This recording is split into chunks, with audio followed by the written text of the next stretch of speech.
Ladies and gentlemen, welcome to the SHWF1 podcast. I'm Tom Delicati here, back from vacation with Dr. Brady King and John White. Hey, John is also back from vacation, and Brady's back from baseball. Yeah. Busy couple of weeks for the SHW crew. Apologies for not doing something last week. Didn't we say it a few weeks back? Life got all up in here. Yeah, It definitely did. Just to remind everyone, we don't do this for money. I was promised residuals. We all have lives and jobs. Waiting for that check in the mail. So while we were out, the British Grand Prix took place, and I was actually where was I? I was in Paris during the British Grand Prix. I was in London for Friday practice, and on Saturday we traveled to Paris, and on Sunday I watched the race in a lovely little Irish pub off the Champs-Élysées. An Irish pub in France. So confused now. There was like 7 people in there. It was totally fine. Don't think too much about it. All right. We don't have a ton to talk about from the British Grand Prix because it was 10 days ago, but I didn't talk to you guys since then. We texted a little bit. It was a wet to dry to wet. I can't remember. Kind of. It started moist. Oh, that's right, because people wrecked out the first few laps, and I didn't get to see that part. Yeah. Yeah, it wasn't raining. It had rained. Got it. And we forgot how to drive. Got it. And speaking of forgetting how to drive, like we really did not do a great job with our top 5, bottom 5 picks. Some of us did. John, you're absolutely crushing it. I need to just continuously pick rookies in the bottom 5. I feel like that's the safest thing to do. If I just for pick all but 5 one rookies, race so far, that's pretty much a safe bet. Yeah. Yep. Yeah. I'm learning my lesson. It's a slow learning process, but I'm learning my lesson. But Lando walks away with the win at his home Grand Prix. A lot of people were saying it wasn't really earned, which due to Oscar's penalty, I guess you could say that. I thought Oscar's penalty was probably a little harsh. Well, you can't do what you did. You can't stop in the middle of the racetrack, right? Not under a safety car. No. I mean, what's the default penalty here? Is it 5 seconds, 10 seconds? I mean, it needed to be stiff enough that you can't do that. And kind of either way you cut it, it was probably going to give it to Lando. What is I don't know. I was okay with it. What is the actual rule here? Because you can slow down under a safety car, but is there a rule that says like you have to stay within so many seconds of the racing of the safety car? You're supposed to stay within 10 car lengths of the pace car. But what gets weird is on that last lap, when the pace car is going in, you're allowed to hold back. And I don't know the exact letter of the law there about how far you're allowed to stay back. But what you can't do is you can't change the speed by some, I don't know how they measure it, but there's some like upper bound of the amount that you can like slam on the brakes or speed up or slow down or whatever. So you can't screw with the car behind you like that. And he clearly planted his foot in the brakes. This sounds a lot like math. Yeah, there was a little bit of that going on. There were some nerds. I believe it's pronounced maths. It is where I was, yes. Regardless, Lando wins. Oscar comes in second. Mm-hmm. Max, after the safety car restart, goes for a little spin.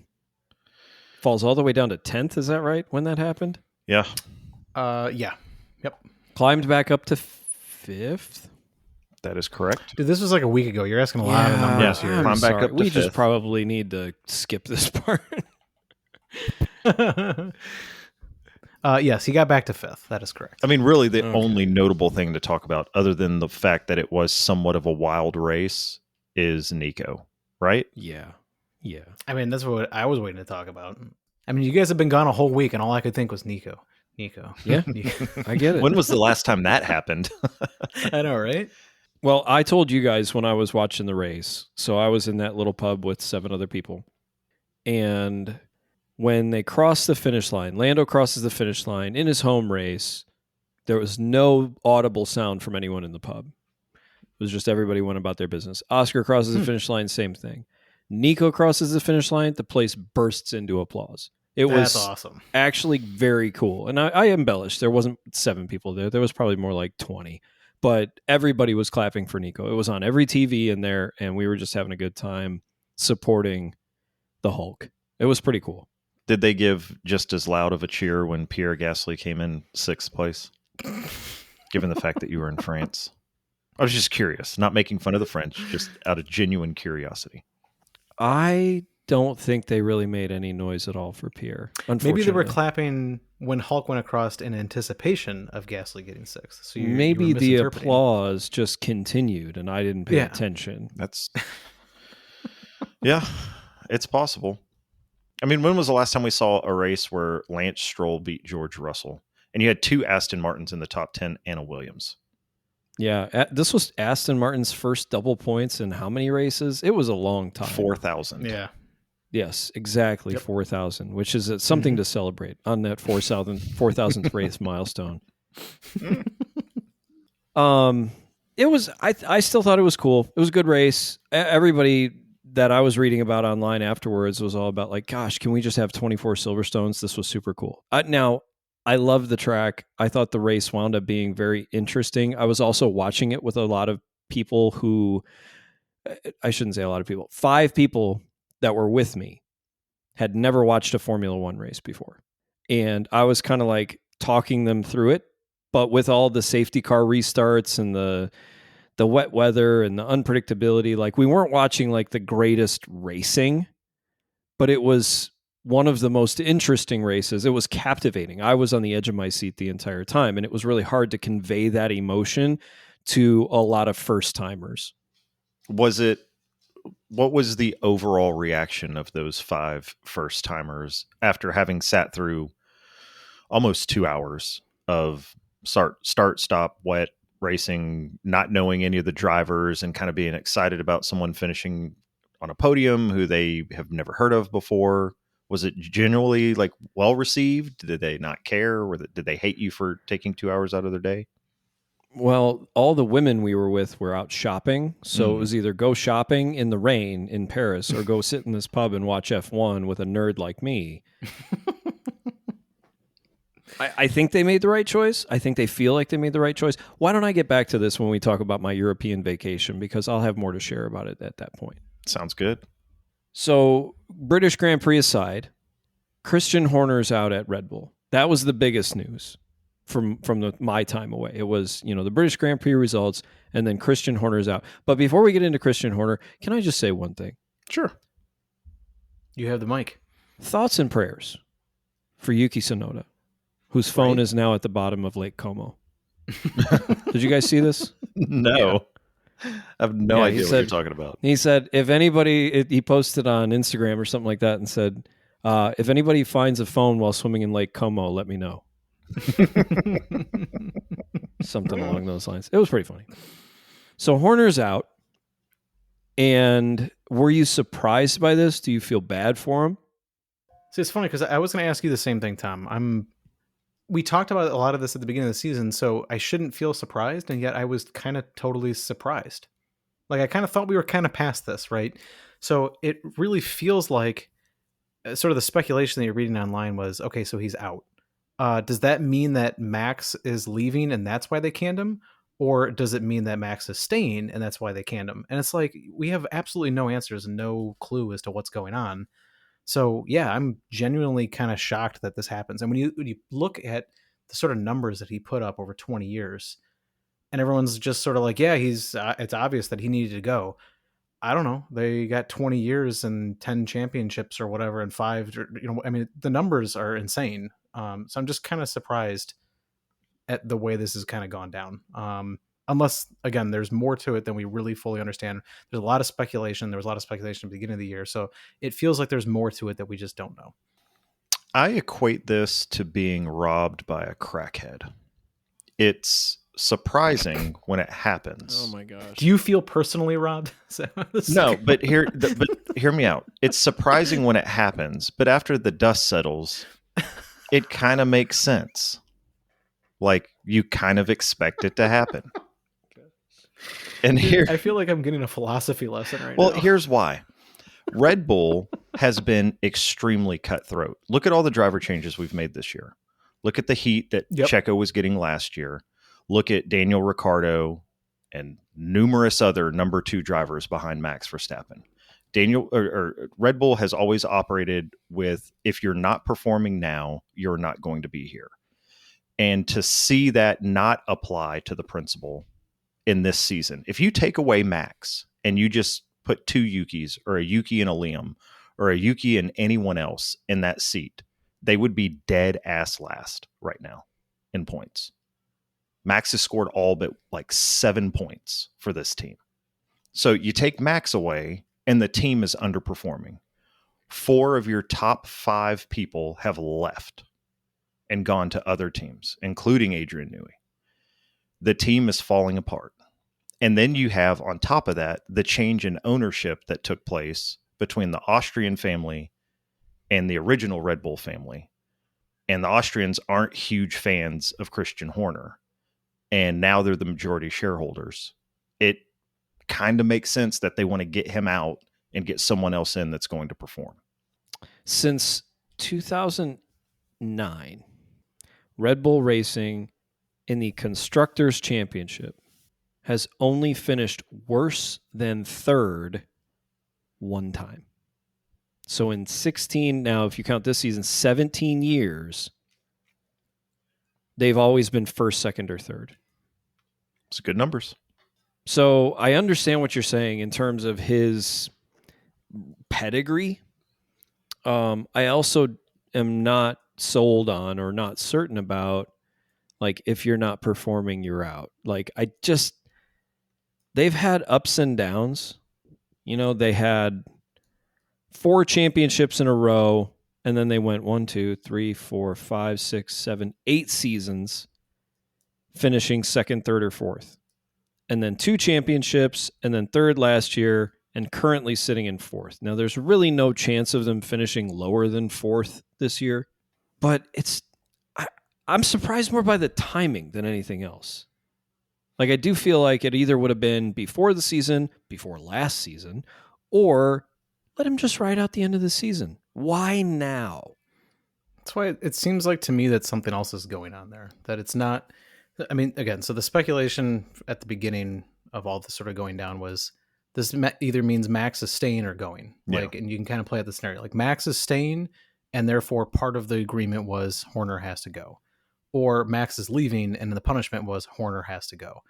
But if Max was to be leaving, I mean, the team has had ups and downs. I cannot see them firing him just because Max is going. I mean, I understand he's like the top driver, but you're also Red Bull. You're going to go and find top drivers. I don't necessarily think that they would let him go just because Max is deciding to go. I also can't see that Max, even as Max, has the kind of leverage to say Horner needs to go, nor do I really think that he doesn't like Horner so much that he would have to go if he was going to stay. I just don't see that. To me, this seems like something along with the scandals that he had earlier going on throughout the offseason. There's something else there that we just don't know. And they just didn't want any more to do with it. And that's why it also happened now rather than like making some sort of announcement along with Max leaving or staying. Like they had to get ahead of it. That makes sense. I do find it interesting that a lot of their key people at the top have left voluntarily over the last 18 months. Whereas this is the first, besides drivers, this is the first real, like, your services are no longer needed here. So I do find that a little bit interesting, that there probably is something behind, deeper happening. We may never know. And I don't want to sit here and speculate necessarily.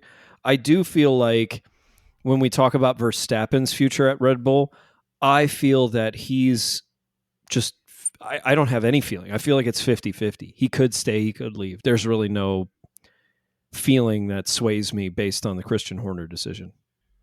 Yeah, the only reason that I would say there could be some variability that is because Jose is way more vocal than Max is. Max has been doing a really good job lately of playing the game and trying to stay out of the politics of it all. But his dad seems to be one that ruffles a lot of feathers and has a lot of opinions and is not super easy to work with. I don't know how that compares to other agents within the market, but he's the one that gets a lot of face time for it. Yeah. When you're the agent for the best driver, you're also going to get the most of the press. So yeah. What do you guys think about the potential?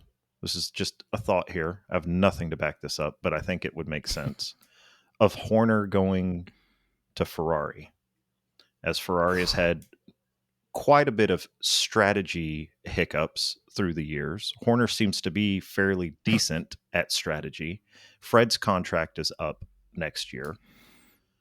Maybe he goes I can there. only say that it's very fitting if they were to do something like that. It's very Ferrari. It is kind of a Ferrari thing.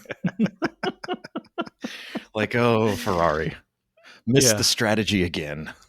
If you would have told me after the 2021 season where it finished at Abu Dhabi with the crazy Max Lewis finish, if you would have told me that by 2026 Christian Horner and Lewis Hamilton would be together at Ferrari, I would have slapped you. I don't think anything stranger could have come out of anyone's mouth at that point. No, Yeah. not at all. I mean, you still have questions around the new Cadillac entry, and I'm not suggesting that Christian Horner could go take over at Cadillac. That'd be interesting, especially if Cadillac winds up signing Checo. But you have, like you talked about, the Ferrari situation. There are so many new team. James Vowles is the second longest tenured team principal on the grid right now. How crazy is that? So, like, Yeah, there's such nuts. turnover in the team principal side of things right now that I really believe that anything can happen. I don't think it will, but I don't think Christian Horner will be at Ferrari. I don't think they're going to get rid of Fred. I really don't know what's going to happen with Horner. I don't believe we've seen the last of him in Formula One. That's all I'll say. The question I want to ask you guys is, what does this really mean for the future of Red Bull? Like, do you think that, I mean, I can't see it as a positive, right, in the short term. Like, there's no way. The stability is too all over the place. Their second drivers not contributing. The car is kind of a piece of junk. But assuming that we have two paths here, right? Max is obviously going to stay or he's going to go. So let's just say he stays, because that's probably the best case scenario for them. What do they look like next year? I mean, you've lost your principal. The car hasn't really been very good. Your second driver's not very good, but Max has decided to stick around.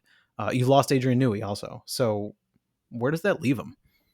I'm fairly certain that I saw someone say this, so I'm not going to imagine that this is my own opinion, but I agreed with whoever said it when I saw it.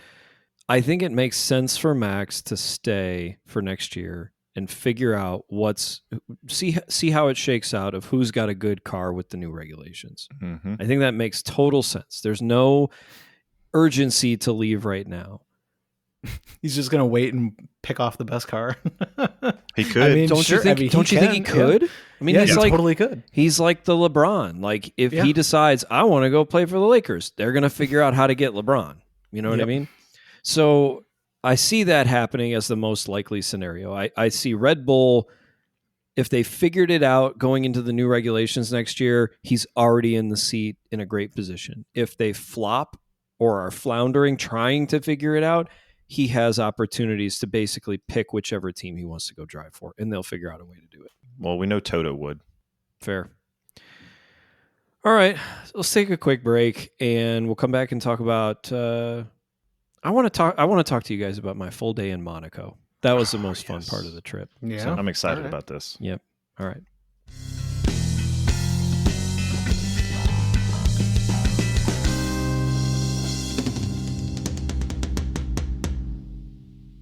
But first, one of the most enjoyable things about this entire trip was just seeing more frequency in terms of F1 apparel, not just being worn by people around town and in the streets, but store locations where you could buy all this stuff. Like there just seemed to be a ton of opportunity to buy Formula One stuff as I'm just walking around the streets. London, Paris, we were in the south of France, we were in Florence and Venice, especially in Italy and the south of France. Like you could find Ferrari memorabilia all over the place. It was very, very heavy Formula One, especially Ferrari. Was it grossly overpriced like it is here in the States, where you're paying $80 for a T-shirt that's been pressed for 12 cents? Yeah, I'm pretty sure that because I looked at one of the hats in one of the first places we went into, and it was 65 euros for a hat. That's got to be at least like 10,000 yen. Yeah. Yep. Did you just say 10,000 yen? Yeah. Oh, that's good, Brady. I like that. So we were in Cannes, which is in the south of France. Cannes. I don't know how to pronounce it. I always got in trouble. It's French. It doesn't matter. It was planned all along. So there were 10 of us on the trip, my family and another family. And actually, there were 14 of us at this point. We had a third family involved. So there were 8 women, 8 females, and 6 males at this point. The 8 females decided we want to have a beach day in Cannes. We want to just lay on chairs and have people serve us drinks and go in the sea and all that stuff. I said, cool. I would like to go to Monaco. If anybody wants to come with me to Monaco, giddy up. How far away is Monaco from where you were then? It was a 1-hour train ride. Worth Man, it. that's not so close. Yeah, totally. Can I stop Please do. and This is your come back to Monaco? I 'Cause insist that you don't. this was my fault. So back in London, so this is like 5 days prior, the girls have a appointment for afternoon tea. They get all dressed up. They wear their, nice dresses and all that stuff. They have at least 2 hours, if not 3 hours worth of traveling to, sitting down and enjoying their tea and traveling from. And during that time, we just wandered around, right? We weren't in any particular agenda. I didn't know what was around. So we go to Piccadilly Circus. And in Fun Piccadilly Circus, I just kind of caught it out of the corner of my eye. We were just trying to find some place for lunch. So we go to some place for lunch. We eat. It was like the TGI Fridays of London. It was terrible. But when we're done with lunch and everybody's full and feeling good, we started walking back to the train station, and they're popping into shops and stuff like that. I'm like, hey, right up here, there's this place that I want to go check out. You guys stay here. I'm going to go just see what it's all about. And it is the Williams Racing F1 fan zone. And I sent you guys some pictures of this. It was pretty cool. I walked in, and I just walked into the main floor, which had a couple of old cars there. It had a couple of old Williams and one of the new ones. And then in the back, they had like some helmets, and they didn't really have any trophies because they haven't won trophies in a while. But in the back, they had like a really cool little setup where, you could do the game where you have to catch the batons that are falling from the ceiling, and there are 10 lined up. And so they had this line of people doing that. I'm like, oh, that's cool, and a bunch of apparel. And I just kind of bailed because I'm like, oh, this is cool, but it's not really what I thought it would be.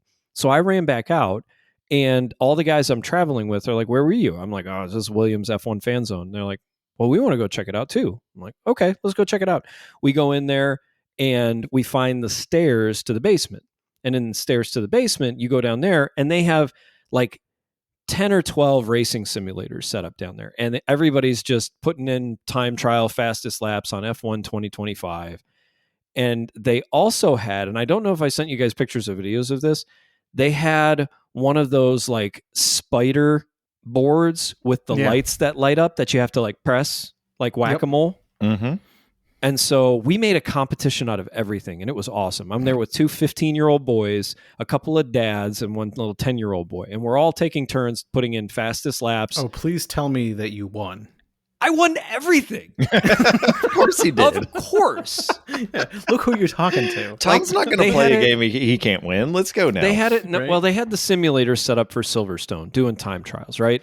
And so one of the kids sits down and he's doing it. And they have the racing line on. It's automatic transmission, traction control on, analog brakes, all the stuff. I sit next to one of the boys in there because he sits down and he's trying to like put in fast laps. And so I just become his race engineer. John, you're very familiar with this version of me. For those that have not had the pleasure, Tom is one of the best race engineers that I've ever had the pleasure of working with. He's actually really, really good. Oh, gosh.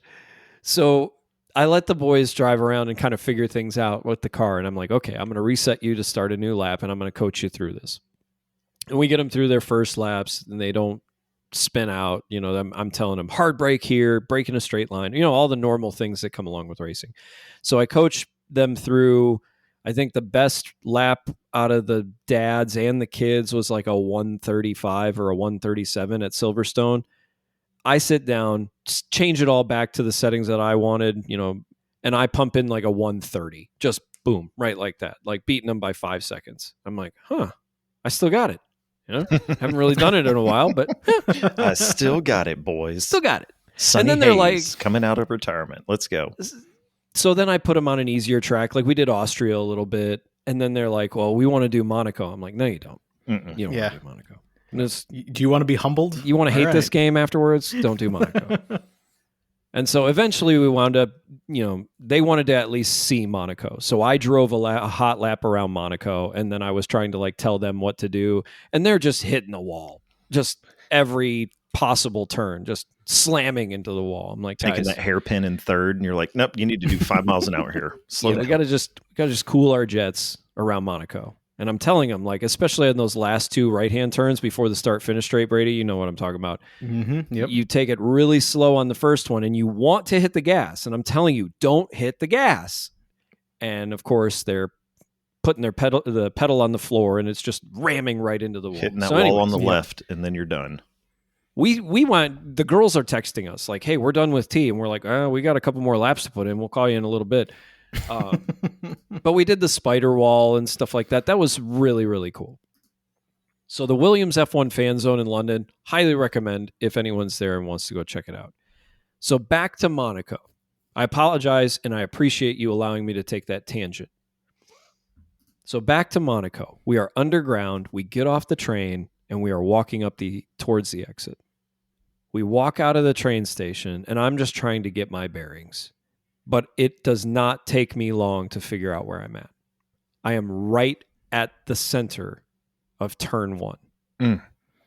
So it's like I have come out of the train station in Monaco, and I am in the iconic first turn of the Monaco circuit. And what stood out to me the most was like, I'm looking up the hill with the marina on the right and all that stuff, but it doesn't look right. Like, what is wrong with this? And I have to, it takes me a minute, because as we start walking around there, I'm like, because they had like a roundabout in there and traffic going multiple ways. I'm like, it is a temporary roundabout that they have in there that they have to take out for the racing track, and then they put it back in. So it's all these like modular concrete blocks that they basically build a roundabout and take it apart every day that the track is there. And then 360 other days a year, they just leave it there as the temporary roundabout. It's wild. That's cool. Crazy. Cool in terms of like the way they've designed the road system to work there to still support the Grand Prix for 3 days a year. So that was interesting. That was cool. So we walk up the hill, we cut over across and be able to kind of look down on the marina, which was very, very cool. And then everybody had to pee. We go downstairs and we walk by the $1 million yachts and use the public toilets. Side note, when you're ever in Europe, pretty much every place we went that was public, you got to pay to use the bathroom. Yeah. That's no fun. I was not completely prepared for that. I'm like doing Apple Pay for €1 or $1.50, 800 yen. Men of my age have to pee rather frequently. It's a lot of Mountain Dew flowing through. Yeah, we're breaking news here. If you're a younger viewer, I guarantee you, I spent $100 to pee this trip. Wow! Just over the course of 12 days. They wouldn't accept SHW logo stickers as forms of payment to get you into the restroom? Unfortunately not. But so we walk up the hill, we take the elevator up, we're going up into the tunnel from the way they come out, which was still pretty cool. So you're seeing traffic go in and out of the tunnel 2 ways. And I'm trying to explain to the guys, like, when we're looking back down, remember when we were in the F1 fan zone? Like, you come out of the tunnel and then you got a hard break and then you got to hit that chicane, which the chicane, in normal traffic patterns does not exist. So I had just to go straight through? Yeah. Look at that. Yeah. It's like a that little would make more cutout. sense than making people drive a weird chicane. It'd be in funny if normal they traffic. did make them do that. Correct. It would be kind of hilarious, yeah.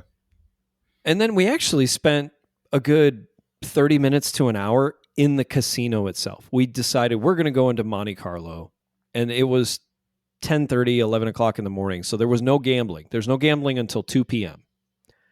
But we did like a little tour of the casino, which was awesome. Highly recommend the tour of the casino. It was like $20. Totally worth it. And then we walk out of the casino and we were going to walk down the hill towards the hairpin, but we found a little back way to kind of cut across some gardens. And then you're overlooking the hairpin. Because that was really like one of the big tourist attractions for me personally. I wanted to go see the hairpin. Of course I did. And so we get down there and we are looking at the hotel that's across from the hairpin, the Fairmont. And they've got like multiple Ferraris and Lambos parked outside, Bentleys, all that stuff. That was cool. We got to go down and like actually visit the hairpin. And then we walked back up, had lunch, spent the rest of the day just kind of wandering around. We made our way over to the far side of town, which is actually, what direction is that? Further west? Because the racetrack is kind of in the center east of town. We made our way further west, and we actually did a go-karting session. Did I tell you guys about this? You did not. Yeah, so the kids wanted to go go-karting, and it was a lot like what we have here with Andretti. However, they're a little more lax with their rules and a little more lax with their yellow flags. They were European, as they would say. Yes. Yeah. Now, the track was cool. It's my fault because we only knew we were going to do one session. And John, you know as well as I do that it's really 2 to 3 sessions is what you have to do when you go karting. Yeah. And I did not study the track ahead of time. That's my fault. I still had the fastest lap out of everybody in the session. I still beat everyone, even though I was completely unprepared. Well, no, you're watching the session before us, right? And there's 5 guys out there. So it wasn't a packed session. And I'm watching one driver in particular just pump in fastest lap after fastest lap. The coolest thing about this is that as you're watching, you are seeing real time their sector time. So they have the track cut off into sections. So you've got sector 1, 2, and 3. You're watching green, yellow, or purple for that particular driver. And you're seeing if they're actually putting in good laps or if they're not. And so as he's catching up to like lapped traffic, the guy who was pumping in good ones, he's having yellow sectors and yellow laps. And I'm like, this is incredible. This is a lot of fun for a recreational amateur event. But he's putting in, or that team of 5 guys put in like 12 or 13 laps in an 8-minute period. Like that's what you get. You get 8 minutes on the track. You don't get a number of laps, you get 8 minutes. So they're putting in 12 and 13 laps. I'm like, this is going to be good. I can take 5 to figure it out and then should be able to shave some time. We got out there, and I swear to you, the people not in our group who were out there with us were the worst possible drivers to be on track with us. We had 5 yellow flag events where they just throttle the cars down. So you had 5 laps that were affected by yellow flags. Was Stroll out there and you just didn't recognize him, or? It was unbelievably bad. Like guys just spinning out themselves or hitting the wall and not being able to turn back around. Like it was just bad. It was just bad. Is this like golf time where like, me and you, we'd get a twosome together, but then they pair us up with just 2 guys who are every ball in the water. Yeah. 7 putting on the course, just kind of that thing. You're just like, come on. Mm-hmm. Imagine that. But they decided to tee off from the green and hit back towards the tee box. Just playing backwards.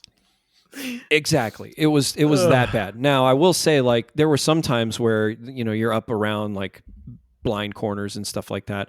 And I'll come up around and I'm hitting my racing line and I've got my throttle going and I see someone, like, sideways in the road. Like, how are you doing this? And so I'm trying to, like, weave out of the way.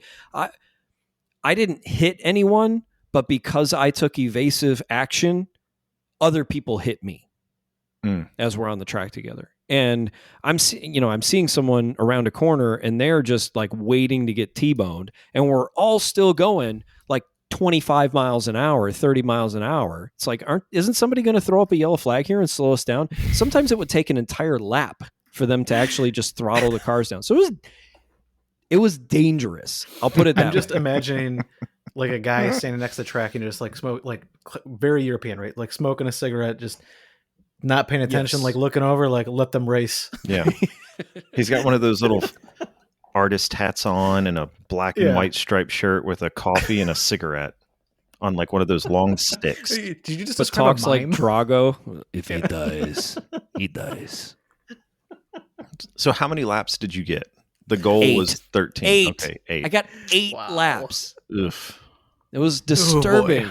But we still did great. And the cool thing about, I was talking about the sector times that are showing up on the big screen. They have a TV on the big screen or on the track as you go past the start finish line, like 30 yards after that, you see your lap on TV. You see your rank and stuff like that. So you're seeing like real-time timing board compared to where everybody else is, but you also have a heads-up display on your screen that's showing you your sector times and your delta and all that stuff. So if That's you're getting pretty a cool. green sector, it's like you shave 0.2 off of sector 1 and you're getting that right there on your steering wheel. It was super cool. Highly recommend Monaco. Highly recommend their karting experience there. I think that we could do better here in that regard, especially with the all electric karts now. It's still recreational, it's still amateur, it's still fun, but it's more fun in Monaco. Very cool.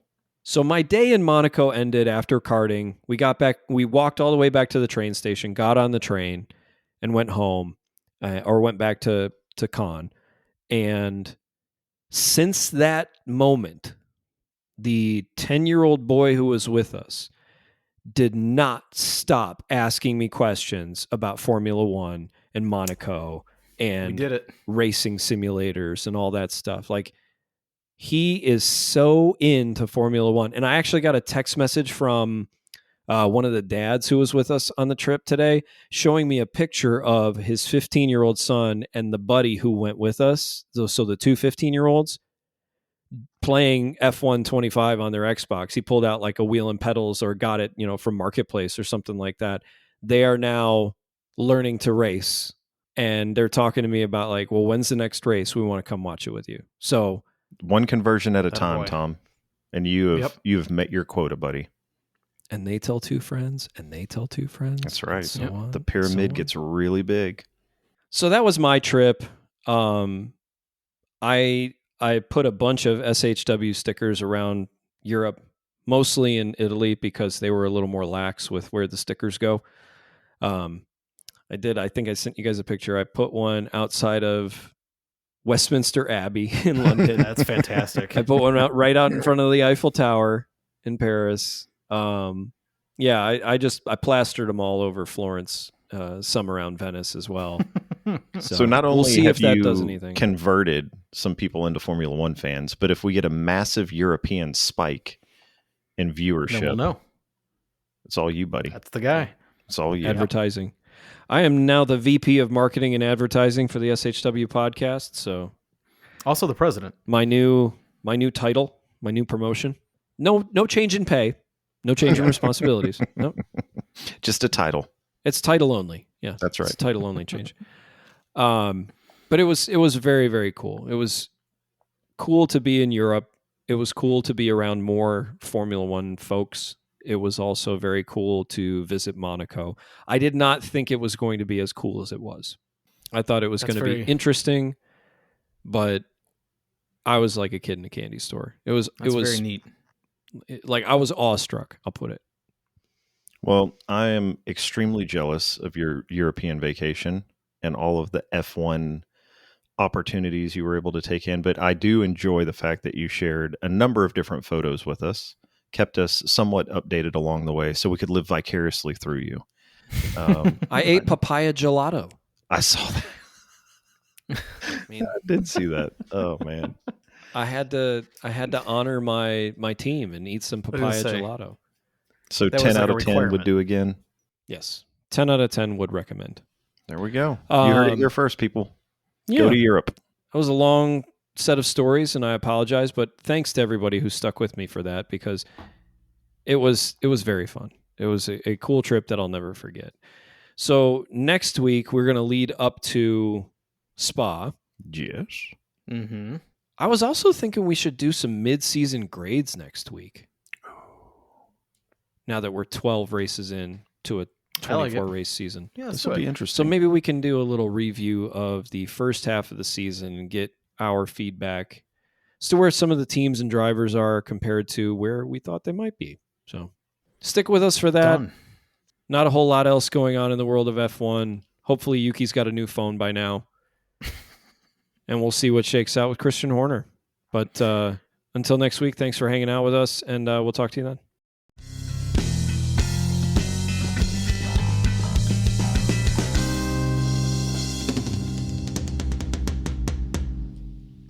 Look, it's Piccadilly Circus. What a shitty circus.